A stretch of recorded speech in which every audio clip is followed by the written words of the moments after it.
Hello friends, welcome back to my channel. तो आज के इस वीडियो में मैं आपको एक्सप्लेन करने वाली हूँ 2001 में आई हिंदी मूवी चांदनी बार। तो चलिए विदाउट वेस्टिंग टाइम हम इस मूवी का एक्सप्लेनेशन स्टार्ट करते हैं। मूवी स्टार्ट होती है एक मुमताज नाम की लड़की से। कुछ टाइम पहले ही एक हिंदू मुस्लिम दंगों में मुमताज ने अपने मम्मी पापा को खो दिया। अब मुमताज के पास एक ही सहारा है, उसके मामू। मामू मुमताज को लेकर मुंबई आते हैं ताकि वहां पर कुछ काम करके वो दोनों का ख्याल रख सके। मामू वहां पर इकबाल चमड़ी नाम के एक लड़के से मिलता है जो उन्हें रूम दिलाने में मदद करता है। मामू इकबाल से कहता है कि उन्हें जल्द से जल्द कोई काम चाहिए। इकबाल कहता है उन्हें काम तो मिलेगा लेकिन इतनी जल्दी नहीं, उसके लिए कुछ टाइम लगेगा, लेकिन अगर वो चाहे तो मुमताज को आसानी से काम मिल सकता है। वो बताता है चांदनी बार के बारे में जहाँ पर बार डांसर्स काम करती है। अगर मुमताज ये काम करने को तैयार होती है तो वो कल से ही काम पर आ सकती है, इससे उनका गुजारा भी चल जाएगा।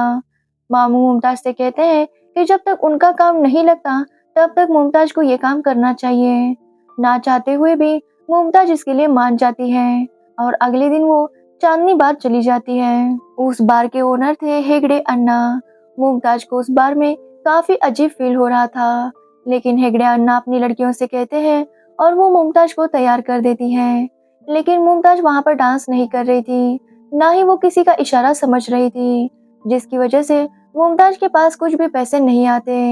हेगड़े अन्ना इस पे गुस्सा हो जाते हैं और वो मुमताज को कहते हैं कि उसे सब कुछ सीखना होगा, अगर ऐसे ही चलता रहा तो कैसे चलेगा। वहां पर दीपा नाम की एक बार डांसर काम करती है जो हेगड़े अन्ना से कहती है कि वो मुमताज को सब कुछ सिखा देगी। मुमताज को वहां पसंद तो नहीं आ रहा था, लेकिन वहां जो लड़कियां थी उनसे मिलकर उसे काफी अच्छा लग रहा था। हर एक की एक मजबूरी थी जिसकी वजह से वो ऐसा काम कर रही थी। दीपा मुमताज को सिखाने लगती है कि कस्टमर के इशारों को कैसे समझना चाहिए और अगर अमीर कोई कस्टमर आ गया तो उससे ज्यादा से ज्यादा पैसे कैसे निकलवाने हैं।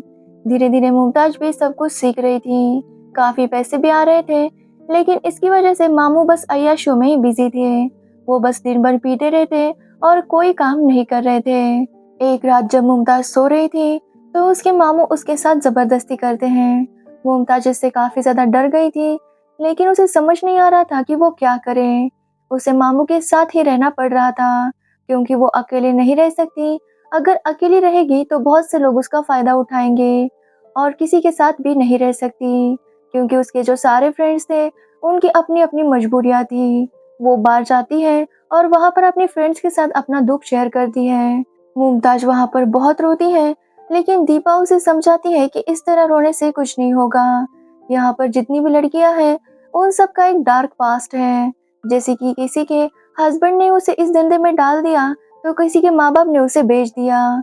इसलिए रोने से अच्छा है कि जो हो रहा है उसे एक्सेप्ट करो और उसे लड़ने की हिम्मत करो। जिसके बाद मुमताज फिर से अपने कामों में लग जाती है। तो वही मामू को भी इस बात का पछतावा था, इसलिए उसने मुमताज के साथ फिर ऐसा कुछ नहीं किया, लेकिन मुमताज को अपने रेपिस्ट के साथ ही रहना पड़ रहा था। एक दिन उनके बार में पोटिया सावन नाम का एक गैंगस्टर आता है। पोटिया काफी गर्म दिमाग वाला आदमी था, इसलिए जब भी वो बार में आता किसी न किसी से उसकी लड़ाई हो ही जाती। वहाँ की एक बार गर्ल से उसका अफेयर चल रहा था। जब भी वो बार में आता उसी लड़की को लेकर जाता। एक दिन पोटिया की नजर मुमताज पर पड़ती है। अब उसे मुमताज चाहिए थी, तभी मुमताज को एक क्लाइंट परेशान कर रहा था। ये देखकर पोटिया उस क्लाइंट को बहुत ज्यादा मारता है। वो मुमताज को ऑफर देता है कि वो उसे एक रात के लिए चाहिए, लेकिन मुमताज प्रोस्टिट्यूशन नहीं करती थी, इसलिए वो उसे मना कर देती है। लेकिन पोटिया एक बहुत बड़ा गैंगस्टर था और उसे ना कहना मतलब मुसीबत को न्योता देना। इकबाल और मामू मुमताज को समझाते हैं कि उसे एक बार पोटिया के पास जाना चाहिए। मुमताज के पास कोई ऑप्शन नहीं था, इसलिए वो चली जाती है। पोटिया उसके साथ सेक्स करता है, लेकिन मुमताज उसे कोई भी रिस्पॉन्स नहीं देती। इससे पोटिया काफी गुस्सा होता है कि मुमताज उसे कुछ भी रिस्पॉन्स क्यों नहीं दे रही। मुमताज वहां से जाने लगती है तो पोटिया उससे बात करने लगता है। वो मुमताज से पूछता है कि क्या ये उसका फर्स्ट टाइम है। मुमताज इस पर रोने लगती है क्योंकि उसे मामू वाली बात याद आ गई थी। वो पोटिया को सब कुछ बता देती है कि मामू ने किस तरह उसके साथ जबरदस्ती की थी। अब पोटिया मुमताज को पसंद करने लगा था, इसलिए वो मुमताज को लेकर उसके रूम पर जाता है और मामू को मुमताज के सामने ही मार देता है। पोटिया मुमताज से कहता है कि वो उसके साथ शादी करेगा। इससे मुमताज काफी ज्यादा खुश थी क्योंकि वो अब बार डांसर नहीं रहेगी, वो किसी की पत्नी बनेगी। इसलिए मुमताज भी शादी के लिए रेडी होती है। हेगड़े अन्ना मुमताज से कहते हैं कि पोटिया एक गैंगस्टर है, उसके हजारों दुश्मन हैं और पता नहीं कौन उसे कब मार दे। इससे अच्छा मुमताज शादी के चक्कर में ना पड़े। लेकिन मुमताज उनकी बातों को इग्नोर करती है और उसकी और पोटिया की शादी हो जाती है। कुछ टाइम ऐसे ही बीत जाता है और मुमताज को एक बेटा होता है जिसका नाम वो अभय रखते हैं। तो वही पोटिया भी अपने काम में आगे बढ़ रहा था। वो जिस हबीब भाई के लिए काम करता था वहां से उसे बहुत ज्यादा काम मिल रहा था। उसका वहां के लोकल एमएलए के साथ भी बहुत अच्छे ताल्लुकात थे। लेकिन एक दिन पुलिस वालों को पोटिया के लड़कों की खबर मिलती है और वो उनका एनकाउंटर कर देते हैं। जिस खबरी ने उसके लड़कों की खबर दी थी, पोटिया गुस्से में जाकर उस खबरी को बहुत बेरहमी से मार देता है। उसको मारने के बाद पोटिया वहां से भाग गया और पुलिस वाले पोटिया को कंटिन्यूअसली ढूंढ रहे थे। वो पोटिया के घर आते हैं तो मुमताज से कहते हैं कि वो पोटिया की भागने में मदद ना करे। कुछ भी हो जाए, एक ना एक दिन पोटिया एनकाउंटर में मर ही जाएगा। मुमताज इससे काफी ज्यादा डर गई थी, लेकिन वो कुछ भी नहीं कर पा रही थी। पोटिया भी पुलिस के हाथ लग जाता है और पुलिस उसे बहुत ज्यादा मारती है। मुमताज बहुत ज्यादा परेशान थी, इसलिए वो हबीब भाई के पास जाती है। वो हबीब भाई से रिक्वेस्ट करती है कि वो जल्द से जल्द पोटिया को बाहर निकाले। हबीब भाई भी उसे वादा करते हैं कि जल्दी पोटिया वापस आ जाएगा। मुमताज तब प्रेग्नेंट थी और वो एक दिन अपनी सहेलियों को ये सारी बात बताने के लिए जाती है। मुमताज काफी दुखी थी, तभी उसे लेबर पेन स्टार्ट होते हैं। उसे हॉस्पिटल में ले जाया जाता है और मुमताज को एक बेटी होती है। तभी पोटिया को भी छोड़ देते हैं और पोटिया घर वापस आता है। मुमताज काफी खुश थी क्योंकि सब कुछ ठीक हो रहा था। लेकिन पोटिया ने पुलिस के खबरों को मारा था, जिसकी वजह से पुलिस की नजर उस पर ही थी। पुलिस वाले एमएलए और हबीब भाई पर काफी ज्यादा दबाव डालते हैं और हबीब भाई पोटिया और उसके 2 आदमियों की टिप पुलिस वालों को दे देते हैं। जिसके बाद पुलिस पोटिया के घर आती है और उसे इन्वेस्टिगेशन के नाम पर कहीं ले जाती है। पोटिया के 2 और साथी थे और पुलिस उन्हें एक सुनसान जगह लेकर उनका एनकाउंटर कर देती है। पोटिया की मौत के बाद मुमताज की जिंदगी ही बदल जाती है। अब उसके पास कोई काम नहीं था और उसे 2 बच्चों को भी संभालना था। उसे हिड़गी अन्ना की बात याद आती है कि उन्होंने कहा था कि वो पोटिया से शादी ना करे क्योंकि वो एक गैंगस्टर है और वो कभी भी मर सकता है। लेकिन अब मुमताज के पास कोई भी रास्ता नहीं था। उसे याद आता है कि पोटिया ने उसे कहा था कि उसने एमएलए के पास बहुत से पैसे दे रखे हैं। इसलिए मुमताज एमएलए के पास जाती है और पोटिया के पैसे मांगती है। लेकिन एमएलए कहता है कि वो पैसे उसे क्यों दे। मुमताज बताती है कि वो एक रिक्शा लेकर भाड़े पर दे देना चाहती है ताकि अपने बच्चों की परवरिश कर सके। लेकिन एमएलए कहता है कि अगर पोटिया ने उसे पैसे दे भी दिए तो वो मुमताज को ही वापस क्यों दे। पोटिया की तो काफी सारी रखेल थी और मुमताज तो कौन सी उसकी वाइफ है। वो मुमताज से कहता है कि वो भी तो पोटिया की रखेल ही है। इससे मुमताज काफी गुस्सा हो जाती है, लेकिन एमएलए उसे 1 रुपए भी नहीं देता। मुमताज काफी नाराज थी, इसलिए वो हबीब भाई के पास जाती है। वो उनसे कुछ पैसे मांगती है ताकि वो आगे का कुछ कर सके। हबीब भाई उसे कहते हैं कि वो मुमताज को पैसे तो दे देंगे, लेकिन उसमें एक प्रॉब्लम है।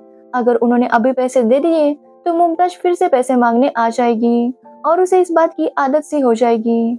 वो मुमताज को सजेस्ट करते हैं कि वो दुबई चली जाए, वहां पर जाकर प्रोस्टिट्यूशन का काम करे, उससे मुमताज काफी सारे पैसे कमा पाएगी। ये सुनकर मुमताज काफी गुस्सा हो जाती है और हबीब भाई को गाली देकर वहां से वापस आती है। अब मुमताज के पास चांदनी बार के अलावा कोई भी ऑप्शन नहीं था। जिस बार को छोड़कर वो इतनी ज्यादा खुश थी, अब उसे उसी जिंदगी में वापस जाना था। वो वहां पर जाती है, लेकिन उसकी बच्ची काफी ज्यादा छोटी थी। मुमताज अपने काम में लग जाती है और बीच बीच में अपनी बच्ची का भी ख्याल रखती है। उसे जब टाइम नहीं मिलता तो उसके फ्रेंड्स उसकी बच्ची का ख्याल रखते। मुमताज ने अपने बच्चों को इंग्लिश मीडियम स्कूल में डाल दिया था ताकि वो अच्छे से पढ़े लिखे और वो एक अच्छी जिंदगी जिए। ऐसे ही वक्त बीत जाता है और मुमताज की उम्र बढ़ गई थी। उसके बच्चे भी बड़े हो गए थे, इसलिए अब मुमताज बार डांसर का नहीं, बार के वेटर का काम करती है। मुमताज अपने बेटे अभय को उस मोहल्ले के लड़कों से काफी ज्यादा दूर रखती है ताकि वो भी उनके जैसा ना बन जाए। तो वही अपनी बेटी को वो टीवी के सामने भी डांस नहीं करने देती। उसका कहना है कि वो पढ़ लिख कर आगे बढ़े। वो नहीं चाहती कि उसकी जैसी जिंदगी उसकी बेटी जिए। हेगड़े अन्ना मुमताज को ऑफर करते हैं कि उसे अपनी बेटी को यहाँ पर डांस करने के लिए भेज देना चाहिए। इससे मुमताज को काफी ज्यादा पैसे मिलेंगे। लेकिन मुमताज कहती है कि चाहे कुछ भी हो जाए, वो अपनी बेटी से ये सब काम नहीं करवाएगी। एक दिन मुमताज के बेटे को पुलिस वाले पकड़ लेते हैं। एक्चुअली उसके बेटे के फ्रेंड्स कुछ इलीगल काम कर रहे थे। उसका बेटा उसमें इन्वॉल्व नहीं था, लेकिन वो उनके साथ था, जिसकी वजह से पुलिस वालों ने उसे पकड़ लिया था। मुमताज पुलिस ऑफिसर से रिक्वेस्ट करती है कि उसके बेटे को छोड़ दिया जाए, लेकिन मुमताज के हस्बैंड के बारे में सब लोग जानते थे, इसलिए उसके बेटे को भी उसी नजर से देखा जा रहा था। इकबाल एक आदमी को जानता है जो पुलिस के साथ सेटिंग करवा सकता है। मुमताज जाकर उस आदमी से मिलती है, तो वो आदमी कहता है इसके लिए उसे 70,000 रुपए की जरूरत पड़ेगी। मुमताज घर आती है और अपने सारे गहने बेच देती है, लेकिन फिर भी उसे 50,000 रुपए कम पड़ रहे थे। वो हेगड़े अन्ना से पैसे मांगती है, लेकिन वो मना कर देते हैं। वो बाकी आदमियों से भी पैसे मांगती है, लेकिन कहीं से भी उसके पैसों का इंतजाम नहीं होता। अब मुमताज के पास प्रोस्टिट्यूशन के अलावा कोई भी ऑप्शन नहीं बचा था। इकबाल उसके लिए क्लाइंट ढूंढता है, लेकिन मुमताज की अब उम्र हो गई थी, जिसकी वजह से उसे अच्छे रेट्स नहीं मिल रहे थे। लेकिन जो भी मिल रहा है उसे मुमताज एक्सेप्ट करती है और पैसे इकट्ठा करने लगती है। इकबाल और मुमताज की बातें उसकी बेटी ने सुन ली थी। उसकी बेटी जानती है कि उन्हें पैसों की कितनी जरूरत है, इसलिए वो हेगड़े अन्ना के पास जाती है और उनकी बार डांसर बनने के लिए तैयार थी। हेगड़े अन्ना भी इससे काफी खुश थे, क्योंकि ऐसी छोटी लड़कियों से उनको बहुत ज्यादा पैसे मिलते। वो उसे पैसे उधार देते हैं और उसे डांस करने के लिए कहते हैं। मुमताज भी कुछ पैसों का इंतजाम करती है और बाकी पैसे उसकी बेटी उसे लाकर देती है। मुमताज ऐसा कभी नहीं चाहती थी कि उसकी बेटी भी उसकी तरह बार डांसर बने, लेकिन मजबूरी इतनी बड़ी थी कि उसकी बेटी ने ये कदम उठा लिया। तो वही हम देखते हैं, जेल में अभय को दो लड़के मॉलेस्ट करते हैं। इससे अभय काफी ज्यादा नाराज था। अगले दिन मुमताज सारे पैसे दे देती है और अभय को रिहा किया जाता है। लेकिन अभय जब से आया था बहुत ही चुपचाप रहने लगा था। एक दिन अभय मोहल्ले के लड़कों के साथ बात कर रहा था। मुमताज देखती है और उसे डांटने लगती है कि उन लड़कों से बात ना किया करे, वो इलीगल काम करते हैं और इसकी वजह से अभय को फिर से जेल हो जाएगी। अभय मुमताज की एक बात नहीं सुनता और कहीं जाने लगता है। मुमताज भी उसे रोकने के लिए उसके पीछे पीछे जाने लगती है। उसका बेटा जाकर उन दोनों लड़कों को मार देता है, जिन्होंने जेल में उसके साथ जबरदस्ती की थी। वो सबके सामने उन दो लड़कों का मर्डर करता है। जिन चीजों से मुमताज अपने बच्चों को दूर रखना चाहती थी, आखिरकार सब कुछ वही हो गया। उसका बेटा एक मर्डरर बन गया और उसकी बेटी बार डांसर। मुमताज ने इतनी मेहनत की ताकि वो अपने बच्चों को अच्छा फ्यूचर दे सके, लेकिन वैसा कुछ भी नहीं हुआ और यहीं पर ये मूवी एंड हो जाती है। तो ये थी चांदनी बार मूवी की स्टोरी। अगर आपको इस मूवी की स्टोरी और मेरा एक्सप्लेनेशन पसंद आया हो तो वीडियो को लाइक कमेंट शेयर जरूर करना और मेरे चैनल को सब्सक्राइब करना बिल्कुल मत भूलना। Thanks for watching the video.